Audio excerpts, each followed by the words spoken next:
আজকে আমাদের এখানে এসে উপস্থিত হয়েছেন আমাদের এআইসিসির মুখপাত্র মহিমা সিংজি। উনি আপনাদের সামনে শনিবার জেলায় কংগ্রেস কার্যালয়ে কংগ্রেস ন্যায়পত্রের উন্মোচন করলেন কমিউনিকেশন কোঅর্ডিনেটর এআইসিসিও communication in charge PCC Mahima Singh. সংবাদ মাধ্যমের সাথে কথা বলতে গিয়ে মহিমা সিং কি বললেন দেখে নিন। दलितों और पिछड़ों पर 2014 के मुकाबले आज 48% बढ़ गया है। ये जो सारे आंकड़े हैं, हमने ब्लैक पेपर्स जारी किए थे मार्च के महीने में, आप सबको याद होगा। ये सारे आंकड़े उसमें मौजूद हैं। ये सारे आंकड़े सरकारी डेटा से, एनसीआरबी के डेटा से उठाए हुए आंकड़े।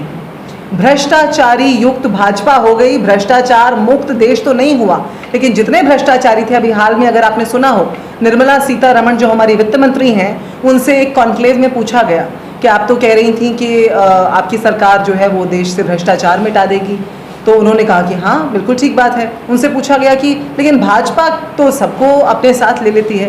निर्मला सीतारमण जी का इसके ऊपर ये बयान था, हाँ भाजपा के दरवाजे सबके लिए खुले हैं।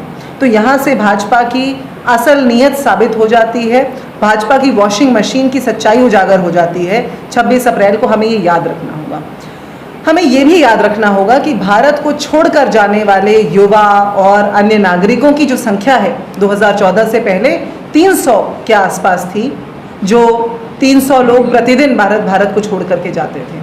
आज प्रतिदिन भारत को 600 से ज़्यादा लोग छोड़ करके दूसरे देशों की ओर पलायन कर रहे हैं।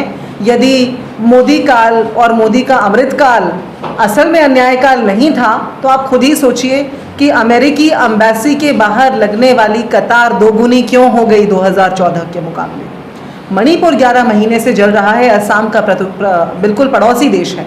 कल जब अमित शाह यहाँ पर रोड शो करें, तो असम की जनता को उनसे ये पूछना चाहिए कि असल में पूर्वोत्तरी राज्यों को लेकर के जो वो बड़े बड़े वायदे करते हैं, उनमें और जो सच्चाई ज़मीन पर है उसमें इतना बड़ा फ़र्क क्यों है, इतनी बड़ी खाई क्यों है।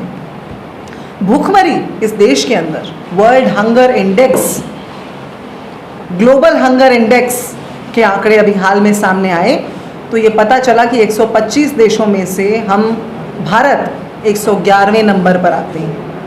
ये हम सब अपनी आत्मा से पूछें कि वाकई अगर इतनी ही प्रगति हो गई थी, विकास इतना हो गया था, तो 2014 के मुकाबले ये जो सारे इंडेक्स हैं ये लगातार गिरते क्यों गए। चाहे वो भुखमरी का ग्लोबल हंगर इंडेक्स हो, चाहे वो प्रेस की आप सबकी फ्रीडम का इंडेक्स हो, कहीं पर भी आप देख लीजिए, चाहे वो महिलाओं के प्रति अपराध का इंडेक्स हो। असम अपने आप में उदाहरण है, ज्वलंत उदाहरण है, जहां आप देख सकते हैं कि महिलाओं के खिलाफ अपराध निरंतर बढ़ता गया है।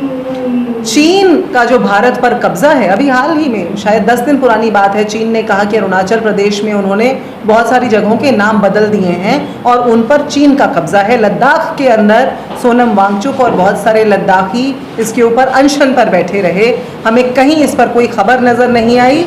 और जब लद्दाखियों ने ये घोषणा कर दी कि वो कूच करेंगे सरहद की तरफ और वहाँ जाकर स्थिति दिखाएंगे, तो वहाँ पर धारा 144 लागू कर दी गई और ये बोल दिया गया कि किसी तरह की कोई अनलॉफुल असेंबली 5 लोग से ज़्यादा इकट्ठे नहीं हो सकते।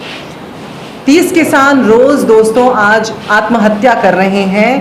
सरकार किसान आत्महत्या के आंकड़े पिछले 10 वर्ष से लगातार जारी नहीं कर रही थी। हाल में जब आंकड़े कुछ सामने आए कुछ सूत्रों से, तो ये पता चला कि 30 किसान रोज़ आज इस देश में आत्महत्या कर रहे हैं। और जो काले कानून किसानों पर थोपने की कोशिश मोदी सरकार ने की थी 2019 की भारी जीत के बाद, उसका अंजाम हम सब जानते हैं। हाथ जोड़कर माफ़ी मांगनी पड़ी थी इस देश की जनता से।